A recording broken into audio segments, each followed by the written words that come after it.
نحمده ونصلي ونسلم على رسوله النبي الكريم الأمين الرؤوف الرحيم أما بعد فأعوذ بالله من الشيطان الرجيم بسم الله الرحمن الرحيم الحسد يأكل الحسنات كما تأكل نار الحطب صدق اللہ مولانا العظیم وبلغنا رسولہ النبی الکریم الامین الرؤوف الرحیم۔ الحمدللہ، تمام تعریفیں اللہ رب العزت کے لیے ہیں جو مالک و خالق ہے ہر شے کا، اور بے حساب درود و سلام اس ہستی اقدس پر کہ جو ساری انسانیت کے لیے نسخہ کیمیا لے کر تشریف لائے اور تمام جہانوں کے لیے رحمت ہے۔ وما ارسلناک الا رحمۃ للعالمین۔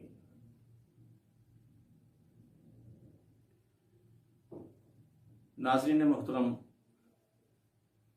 راہ نجات میں موضوع حسد کے اوپر اللہ کی توفیق سے کلام کریں گے۔ اللہ پاک کی بارگاہ اقدس میں بندہ عاجز کا اس کی توفیق سے کلام کرنا اور ہم سب کا سننا قبول فرمائے اور عمل صالح استقامت کے ساتھ کرنے کی توفیق عطا فرمائے۔ اللہ کے کرم سے جو مسلمان اعمال صالح کرتا ہے، نیکیاں کرتا ہے، اس دن کے لیے نیکیوں کا ذخیرہ اکٹھا کرتا ہے اللہ کی توفیق سے، کہ جس دن ایک ایک نیکی کی ضرورت ہوگی، روز حشر۔ یہ اللہ اور اس کے محبوب کا کرم ہے کہ جو ہمیں ہر لمحے، ہر وقت، ہر آن، ہر موڑ پر، دنیا میں آنے کے بعد سے لے کر دنیا سے جانے تک ہر موڑ پہ ہماری رہنمائی فرماتے ہیں۔ اللہ رب العزت نے اپنے کلام مقدس میں، قرآن مجید فرقان حمید میں، تمام انسانیت کے لیے بالعموم اور مسلمانوں کے لیے بالخصوص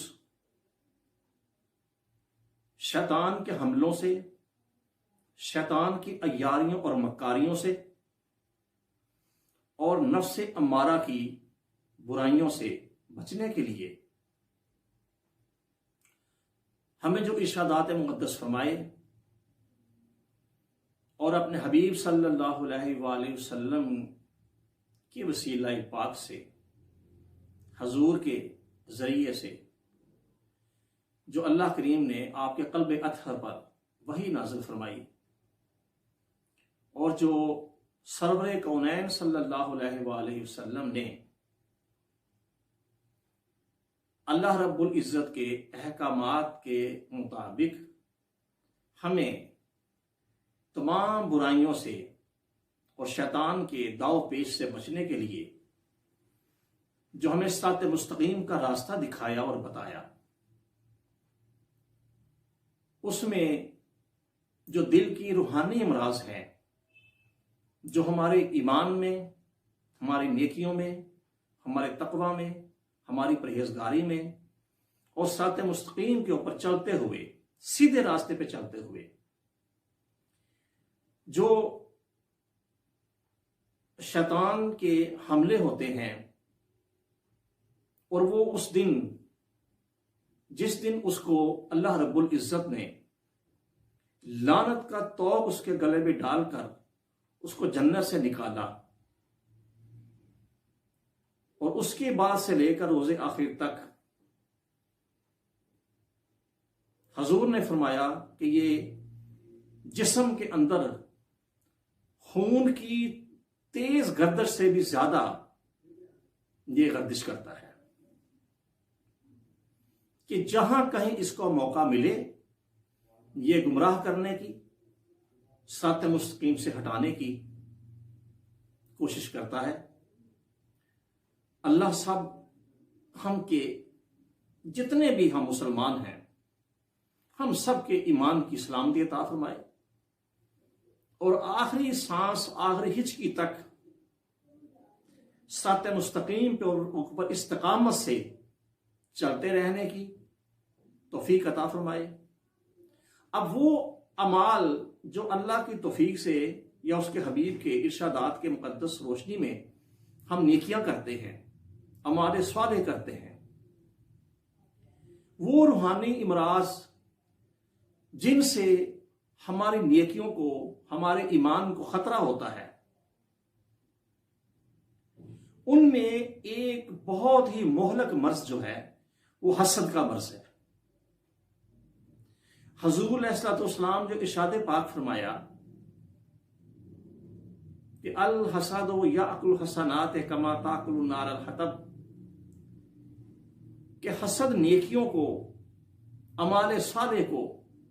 اس طرح کھا جاتا ہے کہ جس طرح آگ لکڑی کو کھا جاتی ہے۔ حسد ایک ایسا مہلک مرض ہے جس سے بچنا انتہائی ضروری ہے۔ اب دنیا میں اللہ کریم نے جو انسان کو نعمتیں عطا کی زندگی میں، اب حسد ان نعمتوں کے اوپر بھی ہوتا ہے۔ کسی کو اللہ پاک نے وافر رزق سے نوازا، مال و دولت سے، اور دوسری ایسی اشیاء جس کے پاس زندگی گزارنے کی ہر نعمت موجود ہے، ان کے اوپر ایک حسد جو ہے ان کے اوپر بھی حسد کرتا ہے۔ اور در حقیقت یہ جو حسد ہے یہ ناشکری کی طرف لے جاتا ہے، کیونکہ جب انسان بالعموم مسلمان جب خاص طور پہ حسد کرتا ہے تو وہ ناشکری کے دائرے میں چلا جاتا ہے، کہ اس نے ان نعمتوں کے اوپر جو اللہ نے اس کو جسمانی طور پہ عطا کی، یا وہ اس کی حکمت ہے، وہ مالک ہے، خالق ہے، بہتر جانتا ہے کہ کس کو کتنا عطا کرنا ہے، کس کو کتنا دینا ہے، وہ ہمارے ظرف کو، ہماری وسعت کو، ہمارے آئندہ آنے والے حالات کو بہتر جانتا ہے۔ ہم بے علم ہیں، ہم لا علم ہیں۔ اللہ پاک کے ہر عطا میں بے شمار حکمتیں ہیں۔ کسی کو کم رزق دیا، کسی کو زیادہ دیا، کسی کو کم دے کے آزمایا جاتا ہے، کسی کو زیادہ عطا کر کے آزمایا جاتا ہے۔ حسد جو ہے یہ وہ آگ ہے، وہ مہلک مرض ہے کہ جو دوسری جو تمام روحانی امراض ہیں ان کو بھی اپنی لپیٹ میں لے لیتا ہے۔ اور جب حسد ہوگا پھر تکبر بھی ہوگا، ناشکری بھی پیدا ہوگی، اور زندگی کے اندر جو جد و جہد کرنے کا جو ایک اللہ پاک نے ہمیں حکم عطا کیا زندگی گزارنے کے لیے، حقوق العباد ادا کرنے کے لیے، اس میں جو کوشش اور جد و جہد ہوتی ہے، بجائے اس کے کہ ہم غفلت کی زندگی گزاریں، ہم غفلت کی زندگی میں وہ لمحات، جن لمحات میں ہمیں حقوق اللہ کے ساتھ حقوق العباد بھی ادا کرنے ہیں۔ اللہ پاک تو کسی کا حق سوچ بھی نہیں سکتا انسان کہ وہ رکھتا ہے۔ جس نے جو کیا، جیسا کیا، جتنی کوشش کی، جتنی جدوجہد کی، بلا شبہ اس میں کوئی شک نہیں ہے کہ مقدر و تقدیر یہ خود انسان اپنی کوشش سے، اپنی محنت سے بناتا ہے۔ کیونکہ تقدیر جو ہے یہ کوشش اور محنت کے بغیر ادھوری ہے۔ جب آپ محنت کریں گے، کوشش کریں گے، وقت کی قدر کریں گے، پھر اللہ پاک آپ کو ضرور نعمت سے، اپنے کرم سے نوازیں گے۔ تو حسد سے ناشکری بھی پیدا ہوتی ہے، اور ناشکری جو ہے وہ کفر کی طرف لے جاتی ہے۔ ایک تو نیکیاں ضائع ہو گئیں حسد کرنے والے کی، تو نیک اعمال بھی کرے گا، حقوق اللہ ہو چاہے حقوق العباد ہو، کیونکہ وہ جو حسد ہے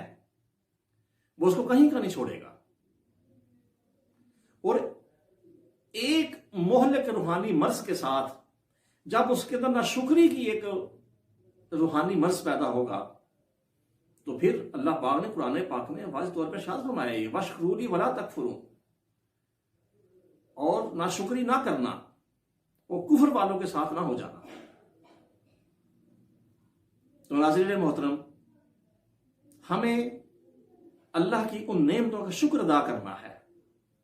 جو دنیاوی سطح کے اوپر دنیا میں زندگی گزارنے کے لیے اللہ تعالیٰ نے ہمیں عطا فرمائی،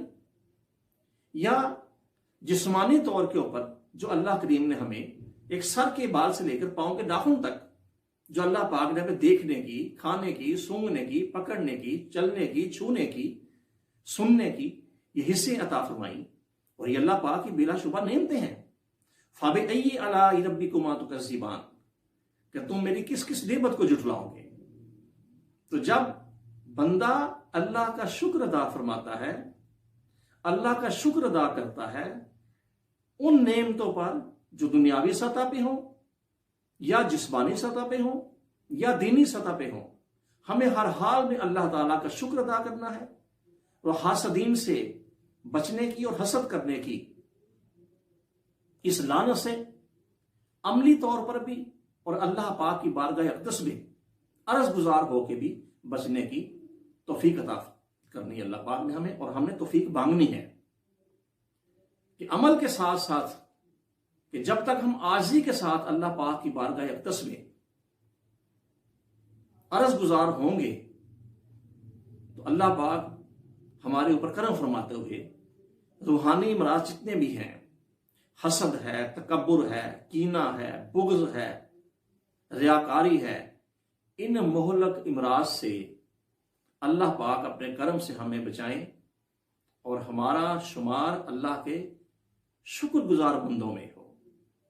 اللہ نے جو نعمتیں عطا فرمائیں، اللہ پاک کے کرم سے، اللہ کی توفیق سے ہم ان نعمتوں کے اوپر شکر ادا کریں،